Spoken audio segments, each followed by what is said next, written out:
बालेन होइन काम बोल्यो 100 दिनमा। कांग्रेस एमालेलाई जरो फुटाउने गरी 100 दिनमा फत्ते गरे 100 काम। बिचौलियाको भागाभाग, नेताको गुप्तवास। सरकारले चाह्यो भने 100 दिनमा के गर्न सक्छ? भिजन र इच्छा शक्ति भएको प्रधानमन्त्री भयो भने कुन स्तरको परिवर्तन ल्याउन सक्छ र हनीमुन पिरियडमा आम नागरिकमा कति आशा जगाउन सक्छ भन्ने कुरा बालेन शाह नेतृत्वको सरकारले प्रमाणित गरिदिएको छ। जो गठन भएको 100 दिन पुग्दै गर्दा पुराना दलहरूले गरेको फोहोर मात्रै सफा गरेको छैन, सुधारका दर्जनौं र देखिने गरी सयौं कामहरू गरेको छ। यो 100 दिनमा बिचौलियाहरूको पत्ता साफ त गर्यो नै। जनताको करबाट नोकरी खाएका तर तिनै जनतालाई नोकर जस्तो व्यवहार गर्दै आएका कर्मचारीहरूलाई समेत तह लगायो। कर्मचारीका ट्रेड युनियन खारेज गर्नेदेखि कामचोर कर्मचारीलाई निलम्बन गर्ने सम्मको कदम बालेन सरकारले चाल्यो। विद्यालय र विश्वविद्यालयलाई राजनैतिक अखडा बनाएका विद्यार्थी संगठनदेखि शिक्षक र प्राध्यापकहरूको संगठनसम्म खारेज गरिदियो। सुकुमवासीका नाममा सरकारी जग्गामा मोज मस्ती गर्ने हुकुमवासी लखेट्नेदेखि भूमिहीनलाई लाल पूर्जा वितरणसम्मको अभियान अघि बढाएको छ। नेताको चाकडी र चाप्लुसी गरेकै भरमा राजनैतिक नियुक्ति खाएका 1594 लाई एकै झमटमा बर्खास्त गरेको बालेन सरकारले 100 दिनकै बीचमा 2062 साल यता सार्वजनिक पदमा बसेर अकुत कमाएका एक कर्मचारी, पदाधिकारी र नेताको सम्पत्ति छानबिन प्रक्रिया अघि बढाएको छ। कैयौं बिचौलिया, व्यापारी र नेतालाई त कालो धनलाई सेतो बनाएको अभियोगमा पक्राउने गरेर अनुसन्धान थालेको छ। बालेन बोलेनन् भन्नेहरूलाई जवाफ दिने गरी 100 दिनमा उनको काम बोलेको छ। कांग्रेस, एमाले, नेकपा लगायतका पुराना दलहरूलाई हनहनी जरो आउने बनाइदिएको छ। बालेन सरकारले 100 दिनमा के गर्यो हेर्नुहोस् फेरिस्त। नम्बर 1, सुकुमवासी बस्तीबाट हुकुमवासीलाई लखेट्दै भूमिहीन सुकुमवासीलाई लाल पूर्जा वितरण गर्न सुरु। नम्बर 2, अतिक्रमण गरिएका सरकारी र सार्वजनिक जग्गा फिर्ता ल्याउने प्रक्रिया तीव्र।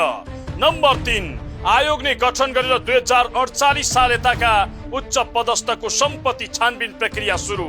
नम्बर 4, 1594 राजनैतिक नियुक्ति एकै पटक बदर।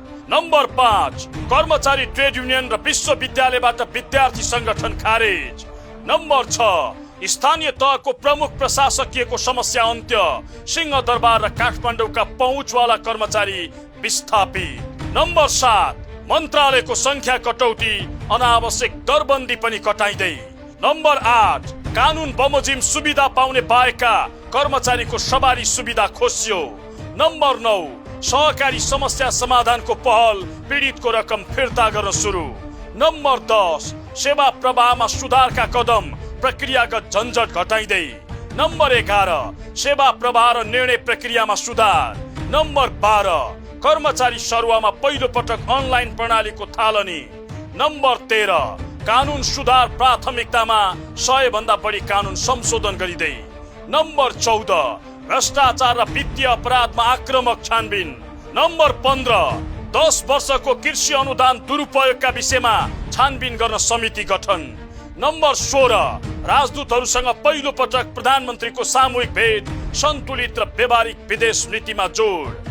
नम्बर 17, छिमेकी भारत र चीनसँगको सम्बन्धमा सर्वोच्च प्राथमिकता, देशको आर्थिक विकास केन्द्रमा। नम्बर 18, योग्यता र क्षमताका आधारमा राजदूत नियुक्ति छनौट प्रक्रियामा। नम्बर 19, विश्वविद्यालय, विभिन्न बोर्ड, समिति, प्रतिष्ठानहरूमा प्रतिस्पर्धाका आधारमा नियुक्ति। नम्बर 20, अस्पतालमा जलनको विशेष वार्ड सञ्चालन, विपन्न बिरामीको उपचारका लागि निशुल्क स्वास्थ्य पोर्टल सञ्चालन। नम्बर 21, औद्योगिक क्षेत्रका उद्योगबाट 1 दशक अघिदेखि उठ्न नसकेका मध्ये 42 करोड 54 लाख बक्यौता उठाइयो। नम्बर 22, 1 महिनामै एसई र 40 दिनमै कक्षा 12 को नतिजा प्रकाशन। 100 दिनको अवधिमा बालेनले जे गरेका छन् त्यो धेरैका लागि अविश्वसनीय थियो, किनकि आजसम्म कुनै सरकारले यो स्तरको आँट देखाउन सकेको थिएन। यो बीचमा केही मन्त्रीहरू विवादमा तानिए पनि सरकारले आफ्नो गति भने सही ढंगले अघि बढाएको छ। दशकौंदेखि जकडिएको र गिचोलिएको सुकुमवासी समस्या पार लगाउन होस् वा कर्मचारी र विद्यार्थी संगठनको मन परी बन्द गर्न नै किन नहोस्, बालेन सरकारले साहस देखाएको छ। भ्रष्टाचार विरुद्ध र सुशासन कायम गर्ने सवालमा पनि ठूलो आशा जगाएको छ।